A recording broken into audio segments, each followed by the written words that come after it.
우리 주님의 은혜와 평강이 넘치기를 빕니다. 우리 지금 창세기를 하고 있습니다. 사실 창세기 1장, 2장, 3장이 정말 중요한 장이지요. 지난주에 제가 제임스 사워의 그 기독교 세계관과 현대 사상이라는 조금 오래된 책이 있는데 그 책을 보면서 또 이런 생각이 들었어요.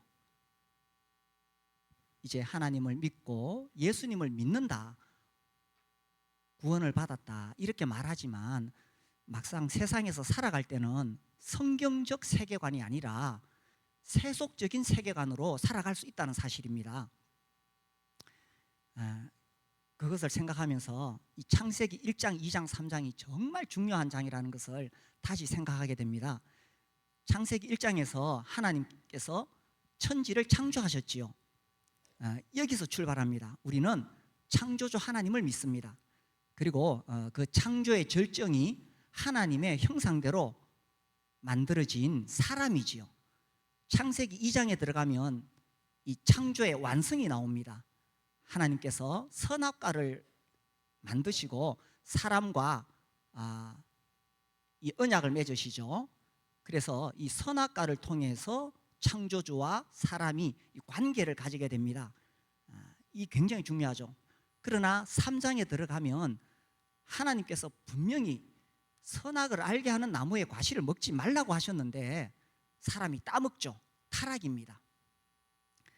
그래서 하나님께서 찾아오십니다. 네가 어디 있느냐. 이것은 범죄한 인간을 심판하고 벌 주기 위해서 찾으시는 것이 아니시죠. 하나님께서 타락한 사람에게 여자의 후손으로 구원받으실 것을 약속하기 위해서 오신 것입니다. 그래서 이 창세기 3장 15절이 정말 중요하죠.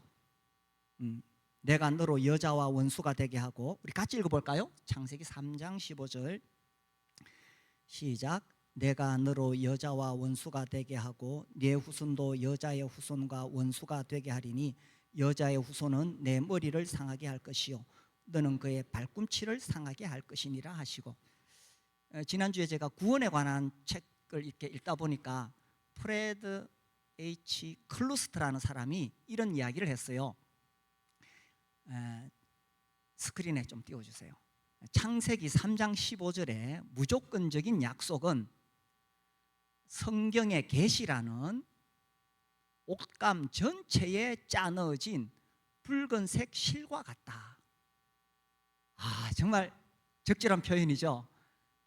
성경은 하나님께서 우리를 어떻게 구원하시는가, 그 내용이 쭉 이 주제로 흘러가는데, 이 창세기 3장 15절의 여자의 후손, 이 약속이 성경 전체 계시에 계속 흘러내려오고 있다는 것입니다.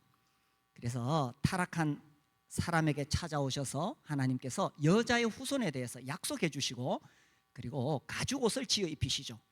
이 가죽옷의 비밀, 여자의 후손, 가죽옷의 비밀, 이것이 하나님께서 죄인인 인간을 구원해 가시는 하나님의 그 계획을 잘 드러내고 있는 것입니다.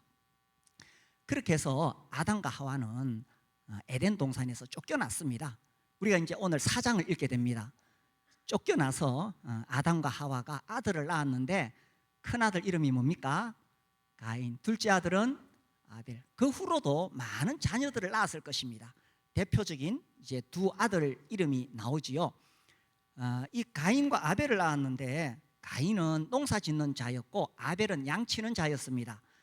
세월이 흐른 후에 3절에 보시면 세월이 지난 후에 가인은 땅의 소산으로 제물을 삼아 여호와께 드렸고 아벨은 자기도 양의 첫 새끼와 그 기름으로 드렸더니, 자, 그래서 두 사람 다 하나님께 제물을 드렸어요.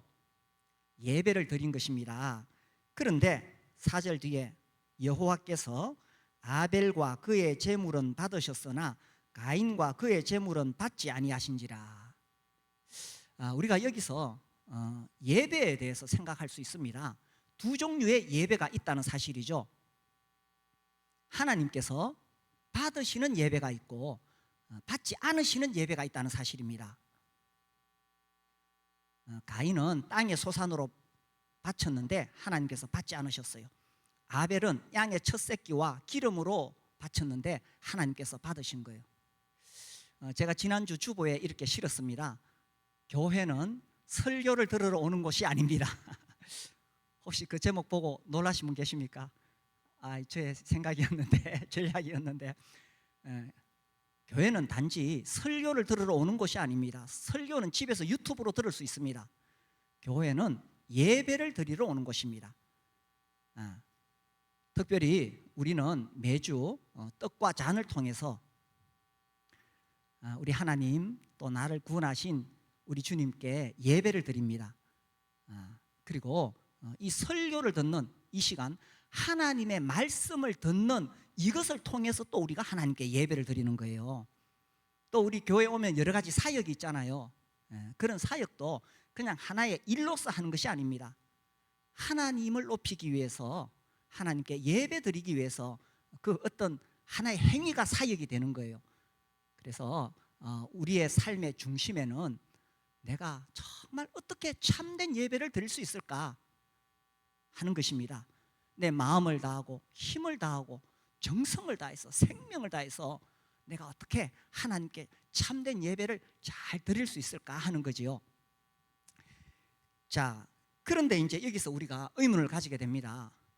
왜 가인의 제사는 받지 않으셨을까? 아벨의 제사는 받으셨을까? 이것은 여전히 많이 논란이 됩니다.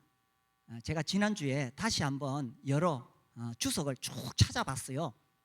찾아보니까 뭐 이런저런 의견이 있는데, 그 중에서 특별히 이 첫 새끼에 방점을 두는 해석이 있습니다. 4절에 아벨은 자기도 양의 첫 새끼라고 되어 있죠.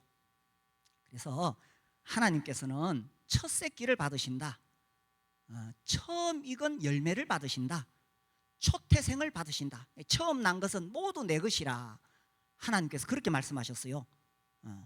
그리고 처음 익은 열매로 하나님을 공경하라. 자문에도 그렇게 되어 있지요. 이게 무슨 말이냐 하면, 우리가 하나님께 예배 드릴 때는 나의 가장 첫 번째 것을 드리라는 것이죠. 나의 가장 소중한 것을 드리라는 것이죠. 나의 가장 귀중한 것을 드리라는 것입니다. 오늘 이렇게 예배 드리러 나왔을 때도 그죠? 정말 나의 온 마음을 다해서 어떻게 하나님께 예배할 수 있을까? 그래서 우리는 일주일 생활 중에 첫날을 택해서 예배를 드립니다. 일요일이 첫날입니까? 마지막 날입니까? 우리 보통 금, 토, 일이 마지막이라고 생각하는데 달력 보세요. 무슨 요일부터 시작해요? 일요일부터 시작해요. 그래서 이 일주일의 첫날을 택해서 우리가 하나님께 예배를 드리고, 이전에 우리의 조상들은 이 기독교 들어왔을 때 그렇게 가르치고 배웠어요. 아마 들어보셨을 거예요. 하나님께 예배 드릴 때 그날에 가장 좋은 옷을 입고 나가라. 뭐 지금은 누구나 다 좋은 옷을 입지만 과거에 가난했던 시절, 참 입을 것이 마땅치 않았던 그 시절에 하나님 앞에 나아갈 때 가장 좋은 옷을 입고 나가고 가장 앞자리에 앉고, 그러니까 나의 가장 최상을 하나님께 드리는 것이 예배였다는 것입니다. 헌금을 해도 봉급 받아서 쓰다가 남으면, 근데 봉급 받아서 쓰다 남습니까? 발음이 잘 안 되네요. 어떻게 남던가요? 안 남죠. 항상 모자랍니다.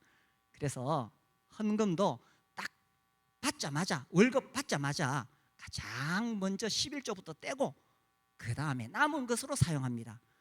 그러면 부족할까요? 아니죠. 그래서 하나님께 헌금을 드릴 때도 가장 먼저 떼놓고 드리고, 그리고 우리 조상들 이야기 여기 연세 드신 분들은 그렇게 많이 들으셨을 거예요. 그 옛날에는 지폐로 드렸잖아요. 요즘은 뭐 온라인으로 우리 성도님들이 많이 헌금을 하시지만, 그래서 지폐 중에서도 가장 깨끗한 지폐 모아놨다가 그렇게 드렸어요. 들으셨죠? 심지어 구겨진 지폐가 있으면 어떻게 했습니까? 다리미로 다렸어요. 우리 청소년들은 그런 이야기 처음 들어보죠. 예. 그래서 정말 정성을 다해서 하나님께 드리고 싶은 그 마음을 표현하는 것입니다. 예. 그래서 이 첫 새끼의 방점을 찍은 해석을 보면 정말 하나님께 최상의 것을 드리는 것이 이것이 예배이다라는 것입니다. 아무튼 왜 이 아벨의 제사를 받으셨을까에 대해서 또 우리가 살펴볼 수 있는 것은 히브리서 11장 4절 말씀입니다. 볼까요? 히브리서 11장에 보면 4절 우리 같이 읽어보겠습니다. 시작. 믿음으로 아벨은 가인보다 더 나은 제사를 하나님께 드림으로 의로운 자라 하시는 증거를 얻었으니 하나님이 그 예물에 대하여 증언하심이라. 그가 죽었으나 그 믿음으로써 지금도 말하느니라. 창세기에 다 나오지 않은 내용이 히브리서에서 다시 설명이 되고 있습니다. 여기서 우리가 주목해야 될 단어는 믿음으로 드렸다. 그 다음에 두 번째 예물에 대하여 증언하십니다. 예물. 그 다음에 세 번째 의로운 자라 하시는 증거를 얻었다. 의로운 자. 창세기에는 그런 표현이 안 나오는데 이것이 신약에서 이 계시가 밝히 드러나는 거예요. 우리가 성경을 읽고 이해하려고 할 때에 구속사적인 관점에서 보는 것이 매우 중요합니다. 구속사적인 관점에서 본다는 것은 이런 거예요. 성경은 창세기 3장에서 타락한 우리 인간들을 구원하시기 위해서 우리 사랑의 하나님께서 어떻게 우리 인간을 구원하시기 위해서 자기 아들을 보내시는가, 이 이야기를 계속하고 계세요. 그래서 창세기 3장에서 여자의 후손, 가죽옷의 비밀입니다. 여자의 후손이 발꿈치가 상한다는 것, 그렇게 해서 우리를 구원하실 구원자에 대한 예언입니다. 그래서 그 예물에 대하여 증언하시다. 그래서 그 예물에 따라서 의로운 자가 된다는 것입니다. 그래서 왜 아벨의 제사를 받으셨을까 했을 때에 구속사적인 관점에서 보면 이런 거예요. 여기에 가죽옷의 비밀이 들어있는 것입니다. 우리 죄인들이 거룩하신 하나님 앞에 나아갈 때는 반드시 희생제물, 대속제물이 필요합니다. 피 흘린 대속제물이 필요합니다. 우리 인간이 아무리 애를 쓰고 노력해도 죄인인 인간은 절대로 하나님 앞에 설 수가 없습니다. 이게 뭐냐 하면 무화과 나무 잎으로 만든 치마입니다. 우리가 창세기 3장 봤지요. 이 아담과 하와가 선악과를 따먹고는 이 죄를 지었다는 걸 깨달았습니다. 반드시 죽으리라고 하셨거든요. 그래서 급하게 무화과 나무 잎을 따가지고 치마를 했어요. 그때 하나님께서 네가 어디 있느냐 물으시죠. 아담이 뭐라고 말했습니까? 뭐라고 대답했습니까? 내가 벗었으므로 두려워하여 숨었나이다, 이렇게 대답합니다. 아니, 치마를 했는데 왜 벗었다 그랬어요? 무화과 나무 잎으로는 자기의 죄를 가릴 수가 없다는 것입니다. 이게 무슨 말이냐 하면 우리 인간이 아무리 애를 쓰고 노력하고 선행, 공로, 공덕을 쌓아도 어떤 종교를 가지든지 간에 인간의 힘으로 나의 죄의 수치를 가릴 수는 없다는 사실입니다. 그런데 하나님께서 가죽옷을 지어 입히셨어요. 이 가죽옷의 비밀이 뭐냐? 이 가죽옷을 만들기 위해서 어떤 짐승이 피 흘리며 죽어야 했다는 것입니다. 그래서 아담과 하와가 이제 이 가죽옷으로, 하나님 만들어주신 이 가죽옷으로 자기의 죄를 가리고 하나님을 만날 수가 있었다는 거예요. 그래서 우리 죄인이 거룩하신 하나님 앞에 어떻게 참된 예배를 드릴 수 있느냐? 아무리 좋은 것 갖다 바쳐도 안 됩니다. 피의 대속 제물이 필요합니다. 그러면 아벨은 이걸 어떻게 알았을까요? 아니, 당연하지. 아담과 하와 자기 엄마 아빠하고 있을 때 무슨 이야기 들었겠어요? 가인과 아벨이 묻습니다. 엄마 아빠는 어디서 생겼어요? 어디서 오셨어요? 하나님께서 우리를 흙으로 만드셨단다. 우리는 그때 에덴 동산에서 정말 행복하게 살고 있었지. 다시 가인과 아벨이 묻습니다. 그런데 왜 우리는 에덴 동산에서 쫓겨났습니까? 얘들아, 우리가 하나님께서 먹지 말라고 하신 선악을 알게 하는 나무의 과실을 먹었단다. 그래서 우리는 에덴 동산에 살 수가 없었어. 그래서 우리가 너무 두렵고 겁이 나서 무화과 나무 잎으로 치마를 했는데 그걸로는 우리를 가릴 수가 없었어. 그런데 하나님께서 어떤 짐승을 잡아서 가죽옷을 지어 주셨단다. 이 이야기 아담과 하와가 했겠어요, 안 했겠어요? 아니, 아이들하고 있으면 온갖 이야기 다 하잖아요, 그죠? 충분히 들었을 것입니다. 또 여기에 필요에 따라 하나님께서 계시를 주셨을 수도 있습니다. 죄인인 인간이 하나님께 가기 위해서는 이 죄인은 죽어야 돼요. 반드시 죽으리라. 아담과 하와 반드시 죽으리라 했는데 그 자리에서 즉각 죽은 것이 아니라 어떤 짐승이 죽었는 거예요. 그래서 그 가죽옷으로 자기들의 죄를 가릴 수가 있었다는 사실입니다. 그래서요, 이 성경을 이 구속사적인 관점에서 보면 하나님께서 왜 아벨의 제사를 받으셨느냐? 아벨은 어린 양의 첫 새끼와 기름, 그 피 흘린 희생제물, 대속제물을 가지고 갔기 때문에 그것을 하나님께서 받으셨다고 우리가 이해할 수가 있습니다. 자, 성경을 볼 때에 이게 이제 점진적 계시의 법칙이라는 게 있어요. 하나님께서 하나님의 계시를 창세기에서 다 말씀하지 않으시고 조금씩 계시를 보태어 가십니다.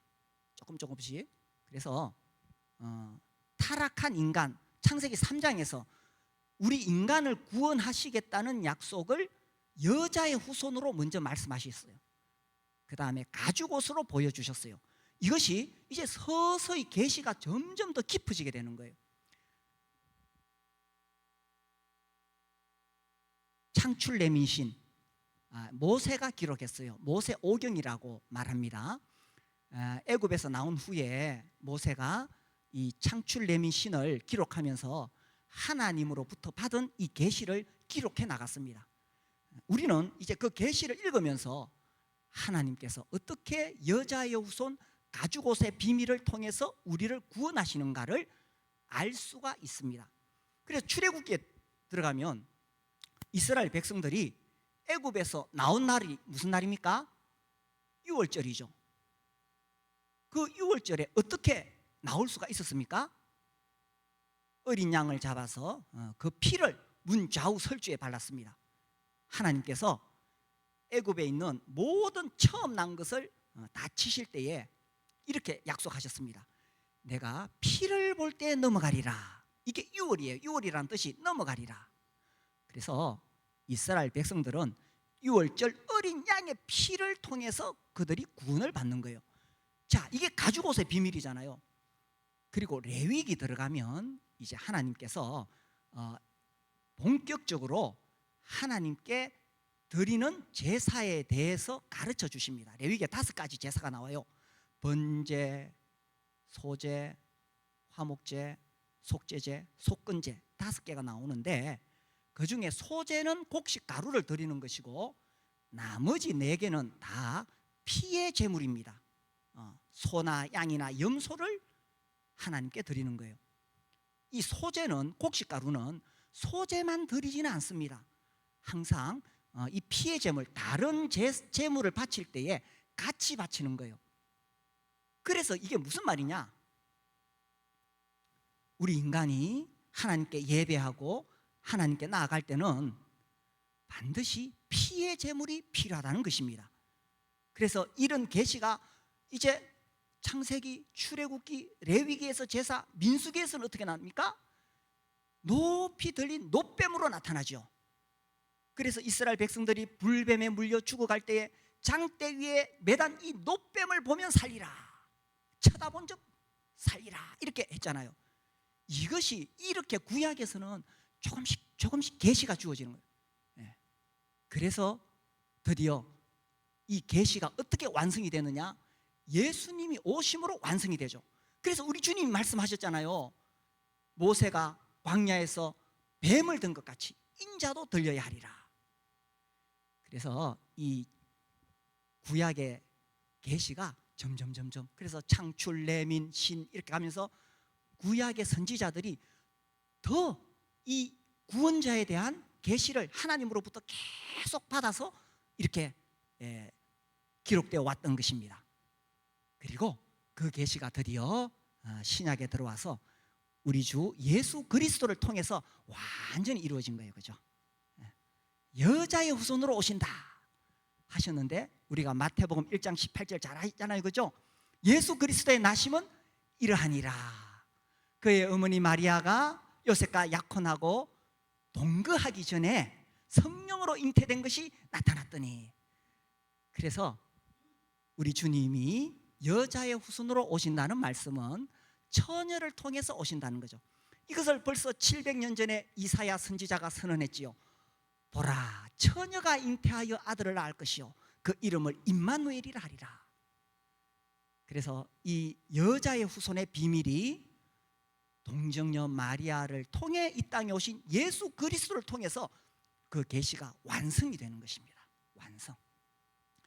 그리고 이 가죽옷의 비밀, 우리 주님이 십자가에 피 흘려 죽으심으로 그 가죽옷, 어떤 짐승이 죽어야 했는데 그것은 하나의 그림자일 뿐이고, 이제 실제로 우리 주님이 십자가에 피 흘려 죽으심으로 이 가죽옷의 비밀이 우리에게 환하게 드러나는 거예요.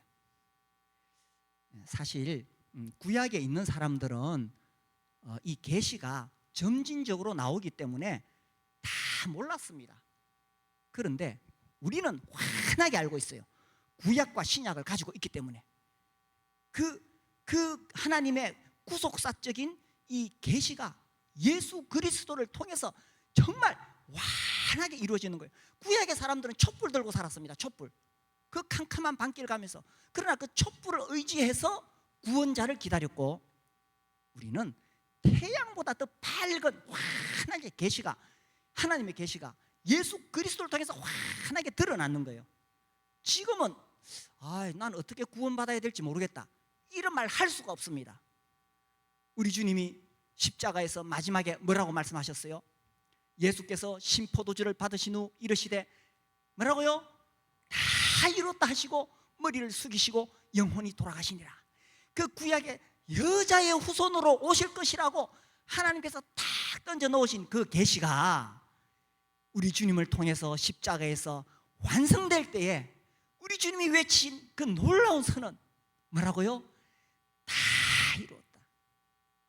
이 창세기 3장에서 타락한 인간을 구원하시기 위해서 하나님께서 그 오랜 세월 애쓰시면서 준비해왔던 구원의 계획이 우리 주 예수 그리스도를 통해서 이제 완성이 된 거예요. 다 이루었다. 다 이루었다. 그렇죠? 그래서 하나님께 우리가 나아갈 때는 피의 제물이 필요합니다. 피 흘림이 없은즉 사함이 없느니라. 그래서 우리는 항상 우리 하나님께 예배하러 나아갈 때에 물론 우리가 우리의 선한 삶과 우리의 섬김이 필요하지만 그건 안 돼요. 근본적으로는 우리 주님의 십자가 보혈을 의지해서 우리가 하나님께 나아가는 거예요.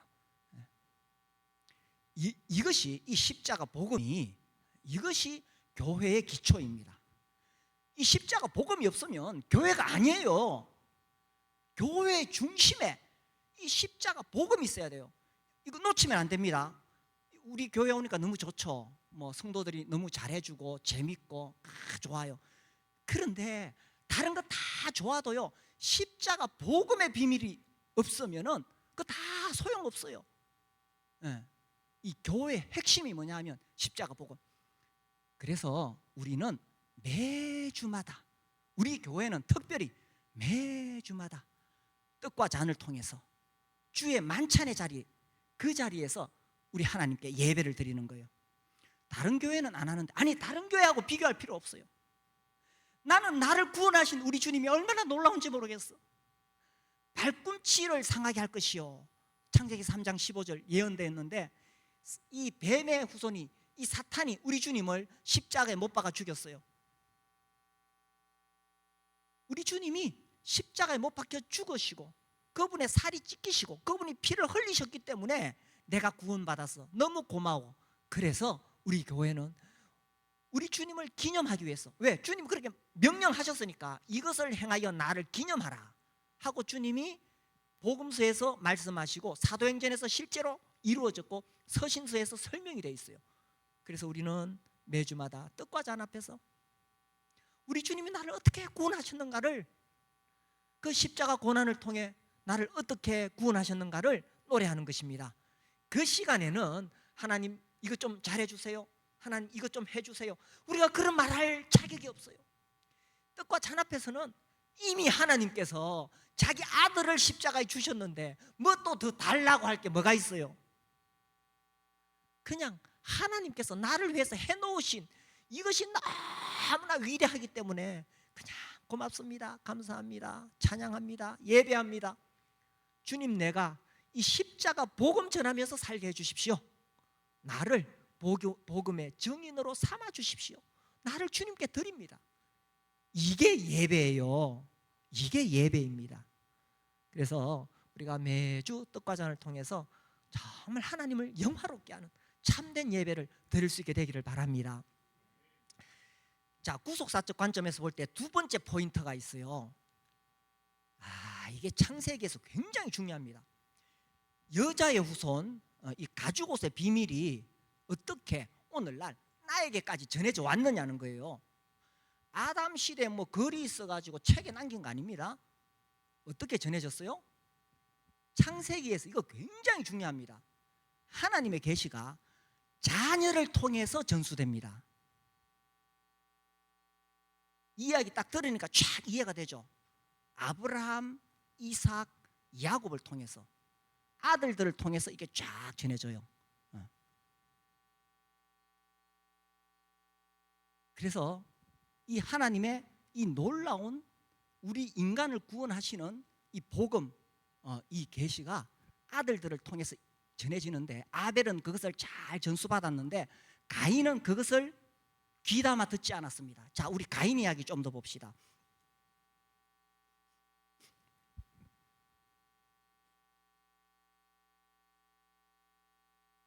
가인은요, 참 하나님 앞에 불손했습니다. 참 불경했습니다. 보세요, 이 5절에 보면 가인과 그의 재물은 받지 아니하신지라 가인이 몹시 분하여. 아니, 자기 재물을 안 받았다고 어떻게 화를 낼 수가 있습니까? 정말 하나님을 경외하는 법을 배우지를 못했습니다. 그래서 하나님께서 네가 왜 그렇게 화를 내느냐, 딱 보니까 가인이 지금 큰 일을 저지를 것 같아. 그래서 하나님께서 가인에게 딱 경고를 하십니다. 7절에 네가 선을 행하면 어찌 낯을 들지 못하겠느냐. 이게 헬라어로 번역될 때 70인역에 보면 네가 재물을 바르게 바쳤다면 어찌 낯을 들지 못하겠느냐 이렇게 되어 있습니다. 그러니까 잘못된 재물을 바쳤다는 거죠. 선을 행치 아니하면 죄가 문에 엎드려 있느니라. 죄가 너를 원하나 너는 죄를 다스릴지니라. 이렇게 분명히 경고를 했거든요. 그런데 결국은 가인이 자기 동생을 쳐 죽이죠. 최초의 살인이 일어난 것입니다. 그래서 하나님께서 찾아오셔서 가인에게 묻습니다. 8절, 가인이 그의 아우 아벨에게 말하고 그들이 들에 있을 때 가인이 그의 아우 아벨을 쳐 죽이니라. 여호와께서 가인에게 이르시되 네 아우 아벨이 어디 있느냐. 하나님께서 물으셨어요. 그가 이르되 내가 알지 못하나이다. 내가 내 아우를 지키는 자니까. 요거 가만히 보세요. 얼마나 불손합니까? 하나님한테 딱 내가 아우를 지키는 자입니까? 이야, 하나님을 경외하는 법을 전혀 배우지 못했어요. 이 가인은 하나님 앞에 바르게 예물을 드리지 못했을 뿐만 아니라 살인을 저질렀죠. 하나님 앞에 대들지요. 그래서 하나님께서 벌을 내리십니다. 너는 앞으로 유리하는 자가 될 것이라 하면서 벌을 내렸어요. 자, 이렇게 벌을 내리셨을 때에 또 가인이 어떻게 반응했느냐. 13절 보세요. 가인이 여호와께 이르되 내 죄벌이 지기가 너무 무거우니이다. 주께서 오늘 이 지면에서 나를 쫓아내시온즉 내가 주의 낯을 배웁지 못하리니 내가 땅에서 피하며 유리하는 자가 될지라 물은 나를 만나는 자마다 나를 죽이겠나이다. 자, 이 대답에 회개하는 마음이 있습니까 없습니까? 조금도 없습니다. 그냥 하나님 벌이 너무 무거우니까 날 좀 살려달라는 거지 회개하는 마음이 하나도 없습니다. 하나님께서 직접 말씀하시는데 이게 무서운 거예요. 아니, 우리도 죄를 지을 수 있습니다. 그러나 하나님의 말씀을 들을 때에 우리는 하나님 앞에 무릎을 꿇습니다. 잘못했습니다. 이렇게 돼야 되잖아요. 이 동생을 죽이고도 회개하는 마음이 하나도 없어요. 이게 얼마나 안타까운 일입니까? 그렇게 해서요, 결과가 뭐냐? 16절, 가인이 여호와 앞을 떠나서 에덴 동쪽 놋 땅에 거주하더니, 이 말씀에는 여호와 앞을 떠났다는 이 말씀에는 지리적인 의미도 있지만 심리적인 의미가 담겨 있습니다. 가인은 결국 여호와 앞을 떠난 거예요. 더 이상 하나님 간섭 받기 싫다는 거예요.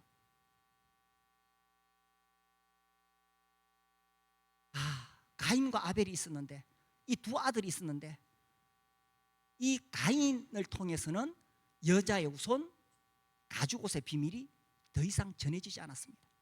자, 그리고 그러면 가인이 하나님 앞을 떠났으니까 그의 인생이 망했을까요? 아니에요. 이 밑에 읽어보면 가인 성공합니다. 성을 쌓았어요. 도시를 만듭니다. 그리고 뭐 자손들을 쭉 낳았는데 그 자손들 중에 특히 라멕이 나오는데, 이 라멕은 아주 파워가 있는 사람이에요. 그리고 그 자손들 중에 가축을 치는 자, 수금, 퉁소, 구리와 쇠, 이 무슨 말이냐면 많은 재물을 모을 수 있었고 예술을 발전시키고 뛰어난 문명 기술을 만들고 그런 뜻입니다. 가인이 여호와 앞을 떠나서 망했습니까? 잘 됐어요. 이게 무서운 거라니까. 정말 아담과 하와가 가인에게 전해주어야 될 것은 하나님을 경외하는 것, 참된 예배를 전해줬어야 되죠. 이게 우리 부모들의 책임입니다. 창세기에서 아들에게, 자식에게, 자녀에게 하나님 경외하는 참된 예배를 전해주는 것은 정말 중요한 메시지입니다. 그리고 자녀들은, 우리 청소년들 보고 있나요?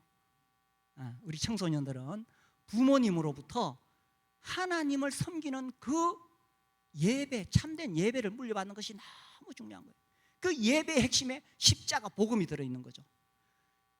이 십자가 복음을 우리 자녀들에게 전해줘야 되고, 그래서 3대가 가야 돼요. 아브라함, 이삭, 야곱, 이 3대가 가야 돼요.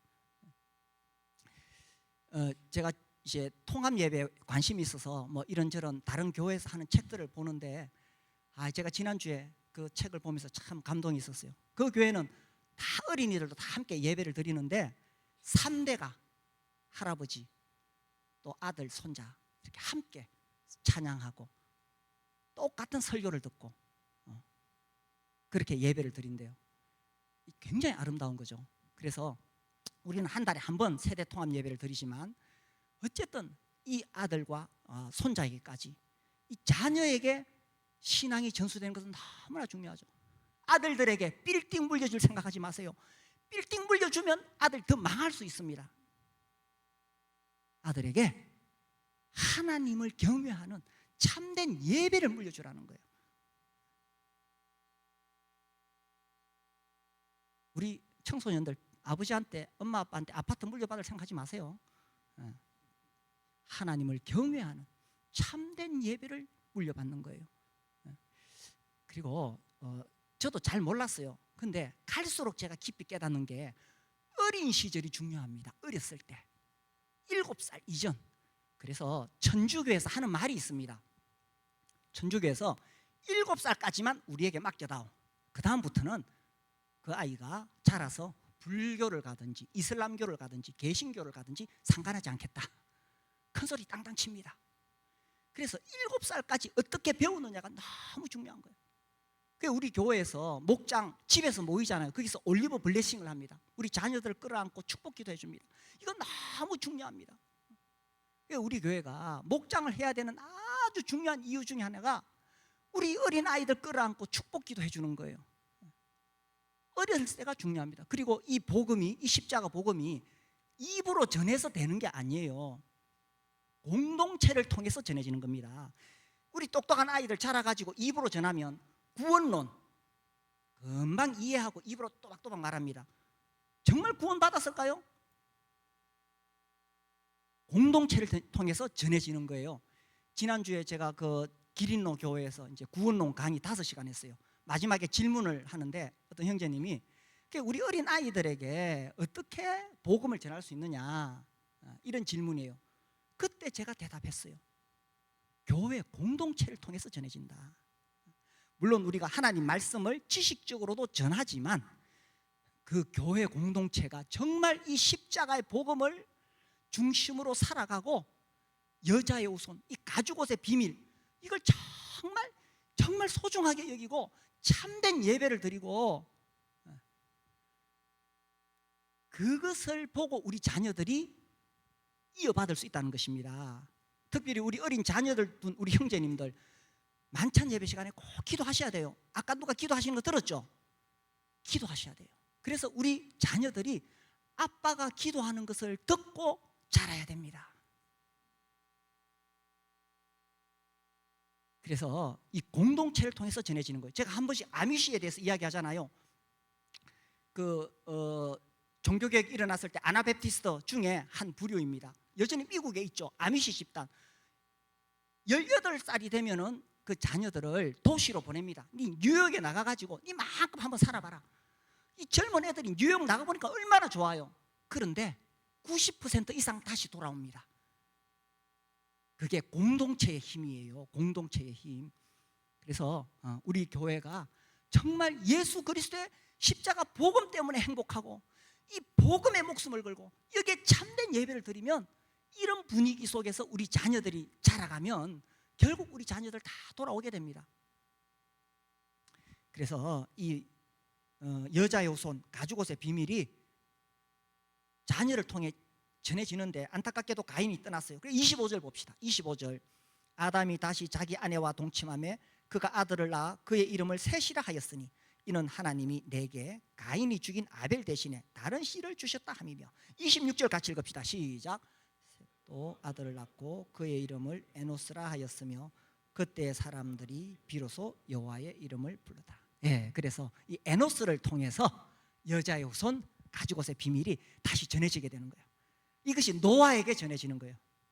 이것이 아브라함에게 전해지는 거예요. 아브라함, 이삭, 야곱, 그리고 다윗에게 전해지고 아브라함과 다윗의 자손 예수 그리스도의 세계라. 마태복음 1장 1절이죠. 그리고 오늘 우리에게까지 오게 된 것입니다. 그래서 우리 교회가 정말 이 십자가 복음을 귀하게 여기고 하나님께 참된 예배를 드리는 그런 교회가 되기를 소원합니다. 이 놀라운 십자가 복음, 이 참된 예배가 우리 자녀들에게 잘 전수될 수 있게 되기를 소원합니다.